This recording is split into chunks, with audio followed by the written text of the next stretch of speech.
excusez-moi, j'ai pas préparé ma conférence en anglais, donc ça va être en français. J'essaie de parler pas trop vite, en espérant que vous puissiez me suivre. Je vais maintenir strictement au PowerPoint, de sorte à faciliter la compréhension. Donc, je suis socio-économiste et depuis 15 ans, je travaille comme sociologue sur les questions du travail et notamment dans les milieux précaires. Donc, je m'intéresse essentiellement aux transformations du travail et des relations d'emploi. L'hypothèse qui fonde mes recherches est que nous sommes face à un changement de grande ampleur, comparable au changement qui avait conduit des sociétés anciennes aux sociétés industrielles. Excusez. Donc, et c'est par rapport à cette perspective-là que je voudrais essayer de voir un peu la question de qu'est-ce que le temps de travail aujourd'hui dans le capitalisme contemporain et que je définis néolibéral. J'essaie d'expliquer un peu pourquoi je parlerai de néolibéralisme. Et je reviens un peu à l'arrière, parce que je dis ma thèse, c'est qu'il y a un changement de même ampleur, pas de même nature, mais de même ampleur. Donc très rapidement, je vais revenir sur l'histoire longue, à travers notamment 3 auteurs. Le premier, c'est l'historien, la première partie, donc le temps de travail à miettes. Le premier, c'est l'historien anglais Thompson. Donc après, je vais traiter d'un sociologue allemand du début du XXe siècle, qui est Lederer. Et enfin, je viendrai sur un sociologue dont l'œuvre marque la naissance de la sociologie du travail en France, qui est George Friedman. Et après, dans la deuxième partie, je viendrai sur une analyse beaucoup plus récente, qui a à voir avec le débat sur qu'est-ce que c'est l'autonomie dans les formes de travail contemporain, et donc interroger par là la question du temps. Donc, je disais, le temps mesuré par l'horloge. L'historien Thompson distinguait 2 formes dominantes du travail. Le travail orienté par la tâche et le travail mesuré par l'horloge. Ce qu'il disait, c'est que la première forme était plus naturelle. Les temps de travail et le temps de vie étaient étroitement imbriqués et les temps étaient fortement irréguliers. Si j'en parle, c'est parce qu'on va le voir par la suite, je pense que des caractéristiques similaires, on les retrouve aujourd'hui. Et je voudrais essayer de voir en quoi repose la différence. Donc, le travail, par contre, mesuré par l'horloge, c'est qu'il appelle clockwork, et par contre, régulé, et surtout, il y a une forte séparation du temps de vie et du temps de travail. Mais le temps dominé, le temps mesuré par l'horloge, va s'affirmer. Et ce qu'il dit, là je vais le citer directement, ce n'est plus la tâche en tant que telle qui importe, mais la valeur du temps ramenée à un étalon monétaire. Le temps devient ainsi une monnaie d'échange, il n'est plus passé, mais dépensé.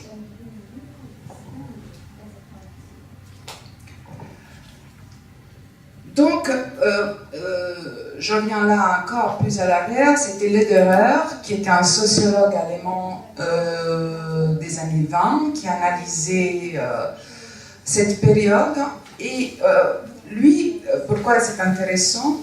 Puisqu'en fait, il saisit véritablement dans ce changement, un changement anthropologique majeur, qui n'est pas simplement dans une sorte d'objectivité des temps, mais dans une perception subjective du temps.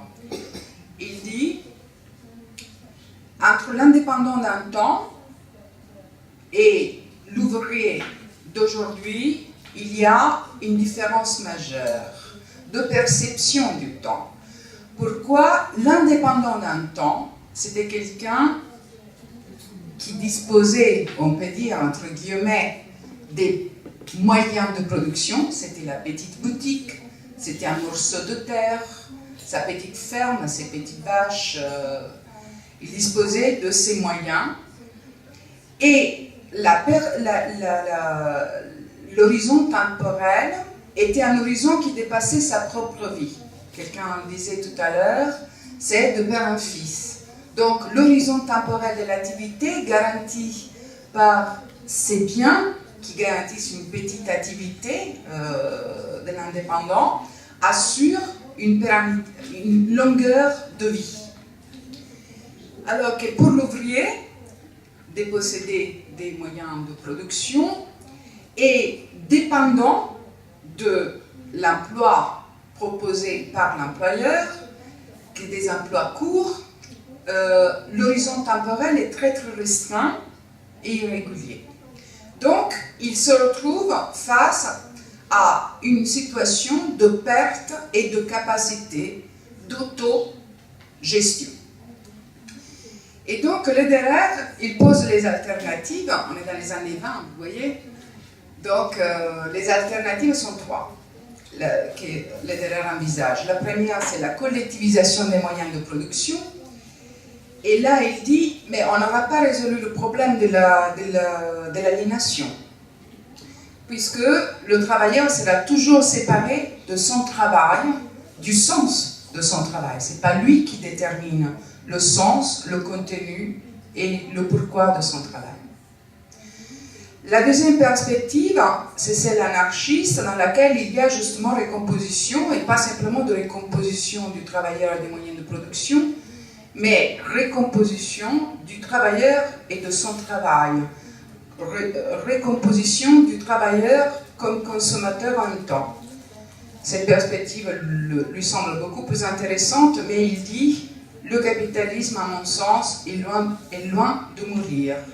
Donc il faut envisager une autre perspective, et il envisage la perspective des droits sociaux qui vont à la fois garantir la continuité qui a été enlevée par la relation de dépendance du salarié et une réduction du temps de travail. Donc, c'est justement l'histoire qu'on va connaître à partir des années 30, où, à cette époque, on va avoir la première grande réglementation du travail, quelque chose qui est arrêté avec la crise de 29 et avec la Deuxième Guerre mondiale, mais qui va s'accélérer dans les années 50 et 60, où on voit donc effectivement achever ce processus par lequel on libère du temps, le temps des loisirs. Et c'est là qu'on trouve le travail de ce sociologue dont je vous ai parlé tout à l'heure, c'est George Friedman, dont l'ouvrage « Le travail à miettes et le temps des loisirs » constitue véritablement une référence pour la naissance de la sociologie du travail en France. George Friedman a mené des enquêtes pendant toute sa vie. C'était sa vie même qui était une enquête, en fait. C'est-à-dire que là où il voyageait tout le temps, et donc il a analysé parallèlement le taylorisme et le stakhanovisme, c'est-à-dire exactement la même chose à peu près, et il a une vision très très pessimiste du temps de loisir, puisqu'il considère que le temps de loisir est la compensation de l'aliénation même du travailleur dans le travail qu'il définit comme travail à miettes. Donc, un travail dans lequel, effectivement, il y a perte de soi. Et que donc, les droits sociaux et la réduction du temps de travail sont une compensation de la perte de la liberté dans le travail. Et donc, il dit, en reprenant... oui, il y a un soufflet. Qu'est-ce qui se passe? Merci beaucoup. Donc, en reprenant l'expression de Daniel Bell, il dit l'élan désespéré vers le loisir est la possibilité de se sauver, de son aliénation totale dans le travail. Et donc, il va dire que je peux reprendre la citation, un moment, il dit « Alors que l'ingénieur, le dirigeant industriel, l'homme des professions libérales sont, en bien des cas, entièrement absorbés par leur travail, l'ouvrier, lui, ne l'est pas. Alors, il réserve ses meilleures forces, son énergie, pour ce qu'il fera hors du travail. Ce dont les travailleurs ont été privés dans le travail, initiative, responsabilité, achèvement, il cherche à le reconquérir dans les loisirs. Et il dira que justement cette recherche de réaffirmation de la subjectivité du travailleur va pousser le travailleur vers ce qu'il définit des loisirs actifs, qui deviennent des activités. C'est-à-dire où la subjectivité peut être réengagée. Et donc, une vision très très négative qui est critiquée 30 ans après par un autre sociologue, Dumas Zadier, par-delà le fait qu'on ne connaisse pas l'auteur. Ce qui est intéressant, c'est de voir comment lui, il va contredire cette vision. Lui, il va écrire un bouquin qui s'appelle « Une véritable révolution culturelle », qui rejoint un peu les positions de Jean-Jacques qu'on a écouté tout à l'heure. Il était élève, he was a pupil of Friedman, Dumas Zadier. Oui. Donc, alors, il y a une sorte de critique. Et donc, qu'est-ce qu'il dit Dumas Zadier? Il dit, c'est vrai, les loisirs sont eux-mêmes un produit du travail. C'est vrai, les loisirs font partie intégrante d'une société du travail. C'est vrai que cette liberté apparente de mobilité entre les loisirs, choisir ses loisirs, est une liberté encadrée. Il n'empêche, les loisirs sont ce lieu où le sujet peut se recomposer et qui peuvent, paradoxalement, aller, disons, dans leur propre être partie intégrante de la société du travail. Ils peuvent agir comme un lieu, moment de contestation même du travail et donc participer de la fabrication d'un sujet autonome. Donc, après cette très rapide course dans l'histoire, je vais interroger cette autonomie. Je vais interroger cette autonomie et qu'est-ce qu'il en est du temps de travail dans une société où l'autonomie, elle est prescrite. Quand je dis l'autonomie est prescrite, je fais référence par exemple aux grilles d'évaluation des salariés dans lesquelles le degré d'autonomie est évalué, est un critère d'évaluation permettant de déterminer tant les avancements de carrière que les primes, Et donc l'autonomie, ce n'est plus quelque chose qui serait dans une sorte d'extériorité, mais elle est dedans même les formes de prescription du travail. Donc Qu'est-ce qu'il en est de l'autonomie? Donc, dans un contexte où l'autonomie est prescrite et dans un contexte où le temps est libéré, on pourrait dire entre guillemets, par le fait que des formes de travail précaire deviennent dominantes. Quand je dis dominante, je vous donne quelques chiffres très rapidement, juste pour rappeler quelque chose qui parfois échappe, puisqu'on aime bien apparemment donner des chiffres, je vais en donner aussi. Donc, sans tenir compte des emplois précaires, tout simplement en prenant les freelances, aujourd'hui, aux États-Unis, 41 millions de freelances, soit 30% de la population active. En Europe, 30 millions de freelances.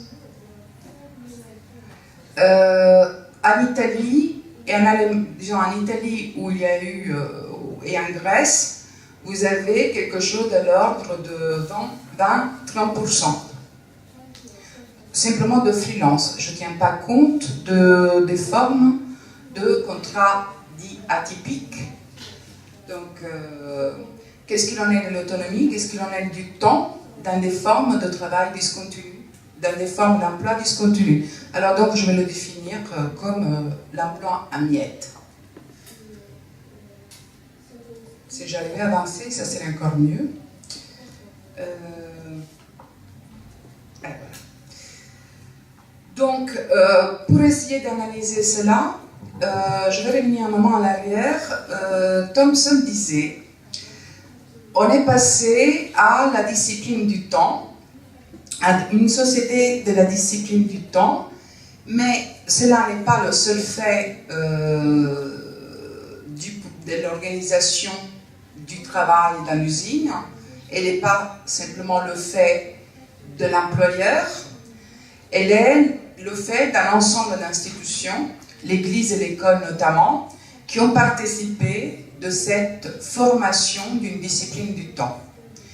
L'école, l'Église, les institutions que Foucault avait analysées autant que les prisons comme des institutions justement d'enfermement, des institutions disciplinaires. Et il parlait de sociétés disciplinaires. À la suite de Foucault, Deleuze développe la notion de société de contrôle et là où le commandement n'est plus extérieur mais intérieur au procès de production sociale, au procès de communication. Alors, c'est cette idée-là que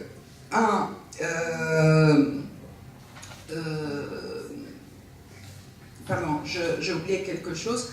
Donc, et il distingue donc les sociétés disciplinaires, les institutions disciplinaires sont des moules. Alors que les contrôles sont une modulation, je cite Deleuze, un moulage autodéformant qui changerait continuellement d'un instant à l'autre ou comme un tamis dont les mailles changeraient d'un point à un autre. Et c'est ce concept de modulation pris à Deleuze que le sociologue du travail Philippe Zarifian a repris pour essayer de comprendre les transformations actuelles du travail et des formes de commandement. Donc, l'idée qu'il soutient, c'est que face à la crise des sociétés disciplinaires et de ces institutions, on bascule vers une société de contrôle par modulation. Et dans la société de contrôle par modulation, il s'agit de rendre des comptes périodiquement. Donc le temps va intervenir, mais sur un autre registre, d'une autre forme. Et donc le contrôle va être porté non pas simplement sur le travail effectué, mais sur les résultats atteints. ce qui veut dire qu'il doit y avoir autodiscipline de sa propre subjectivité engagée dans le travail. Et donc, cela va générer une mutation de la notion de temps, qu'on peut retenir deux notions. On va voir le délai, c'est la date à laquelle il faut rendre un résultat, il faut présenter un résultat, et la durée, qui est par contre un temps qui est tout le temps pendant lequel un projet se réalise, et qui est donc un temps discontinu, parce que c'est le temps de l'expérimentation, de l'erreur, de l'échec, de la tentative et de la recherche, un temps de création. Et donc Zarifian,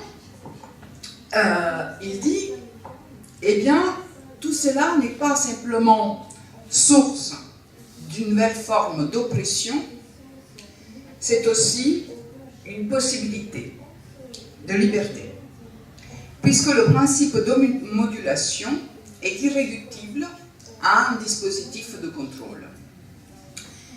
Il traduit, il répond à une demande de liberté. Et donc, on peut dire que, avec Zarifian, la modulation serait la possibilité pour des individus de choisir librement leurs expériences, de diversifier leur propre aspiration et désir.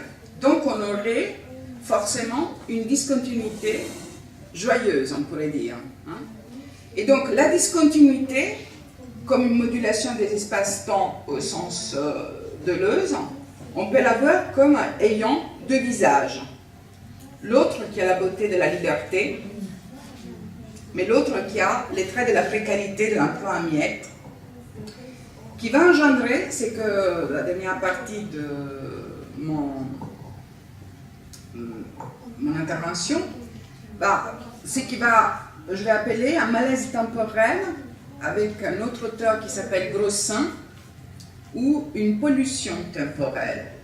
Alors pourquoi je parle de pollution temporelle? Parce que William Grossin, c'est un sociologue qui a travaillé énormément pour une écologie du temps, pour une écologie temporelle. Donc l'écologie totale, selon William Grossin, ça veut dire la sauvegarde de tout milieu naturel, que ce soit un milieu spatial ou temporel.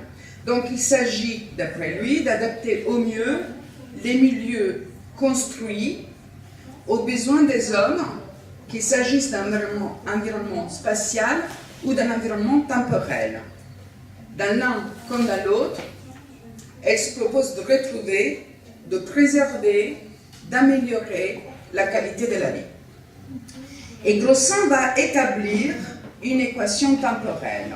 L'équation temporelle personnelle, elle est déterminée par notre propre expérience, par la manière dans laquelle nous vivons, par nos pratiques quotidiennes et par la représentation du ton social dominant.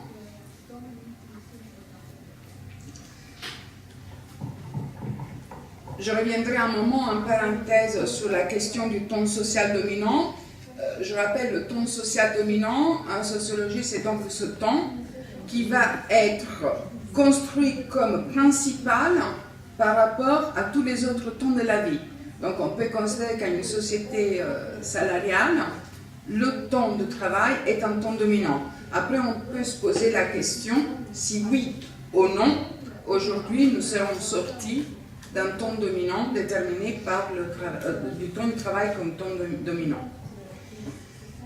Et Grossin va définir une équation temporelle de base en faisant référence à des traits communs à des individus qui participent d'une même culture. Lui, il parle de culture paysanne, de culture ouvrière. Moi, je vais essayer de vous présenter ce qui pourrait être l'équation temporelle de base d'un sujet précaire. Donc, première chose, la première variable, c'est l'orientation temporelle. En fait, l'orientation temporelle, ça veut dire comment on se positionne, non pas dans l'espace, mais dans le temps, et comment on se repère. Or, le fait que les temps référents changent tout le temps, il y a des orientations, ce qui veut dire qu'il devient difficile d'habiter le présent.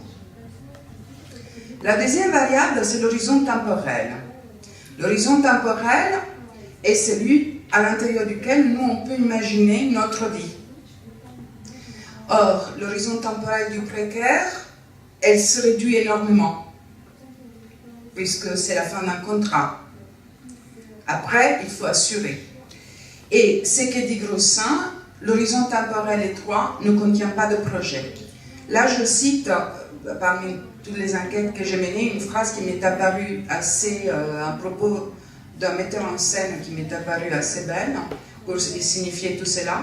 C'est l'impossibilité de se projeter dans le futur et l'impossibilité d'être dans le présent.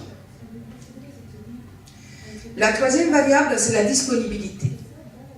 Or, on peut imaginer que la disponibilité, qui veut dire l'ouverture à l'autre, l'ouverture à l'imprévu, l'ouverture à la surprise, devrait être plus grand lorsqu'on est dans la discontinuité de l'emploi. Bien entendu, c'est le contraire. Le manque de disponibilité, c'est la variable clé, le mot-clé dans la vie précaire. Pourquoi? Parce que le temps qui est disponible est un temps d'astreinte. Un temps dans lequel on reste accroché au téléphone. Des gens me disaient, mon téléphone portable, je l'ai sous l'oreiller, si jamais on m'appelle.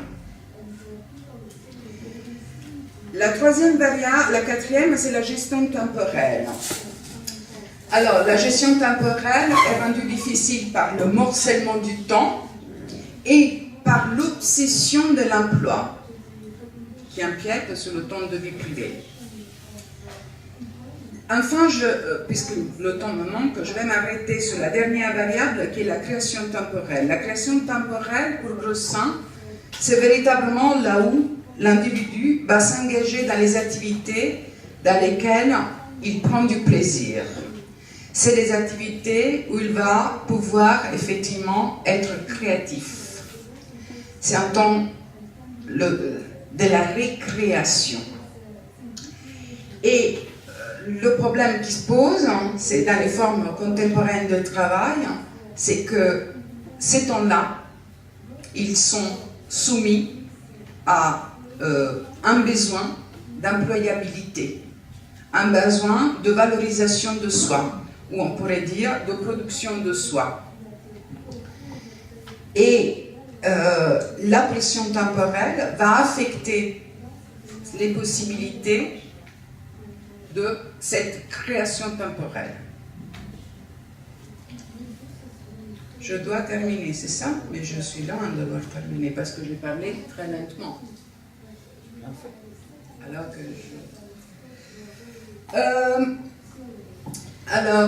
je peux sauter ça et essayer de conclure sur deux hypothèses.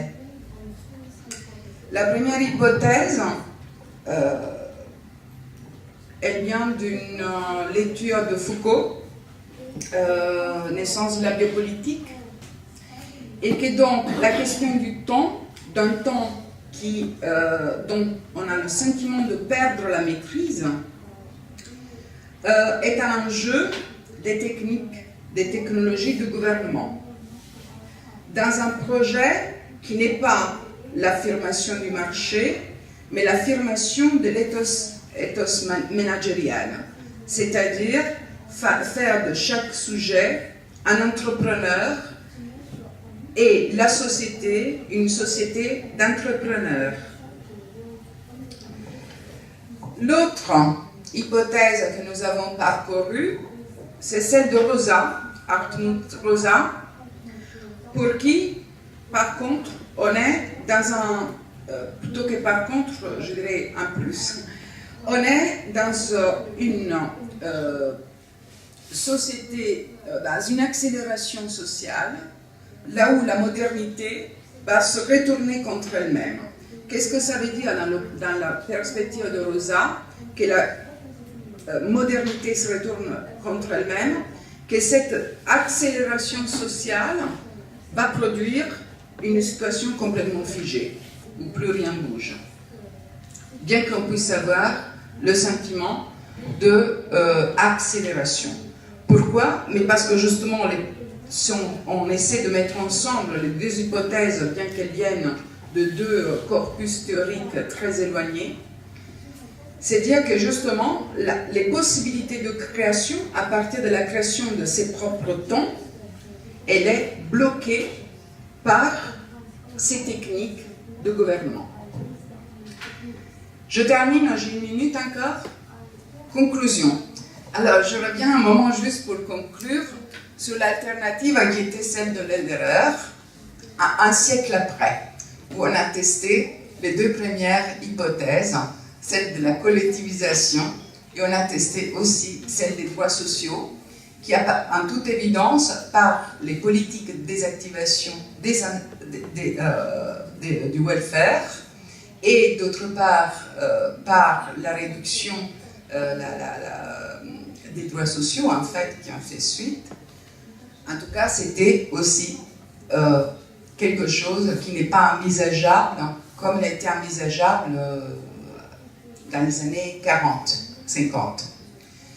Plutôt que poser la question, quelle est la troisième alternative, je dirais, que font-ils? Et c'est là qu'il me semble qu'il y a des choses intéressantes. C'est dans des expériences que, en renouant avec la culture du mouvement ouvrier du 19e siècle, fondée sur les principes mutualistes, sont en train d'inventer de nouvelles formes d'associationnisme visant à garantir l'autonomie de la personne en organisant l'indépendance à plusieurs et la coopération. Je fais référence à beaucoup d'expériences, une en particulier sur laquelle je travaille actuellement, qui est celle des coopératives d'activité d'emploi. En anglais, c'est BBEC, Business Employment Cooperative, qui est une expérience nouvelle, assez intéressante. Pourquoi? Parce qu'effectivement, par des formes mutualistes, ils vont essayer d'être indépendants à plusieurs. Et l'un des objectifs affichés, c'est la reconquête véritable d'une maîtrise du temps. Merci.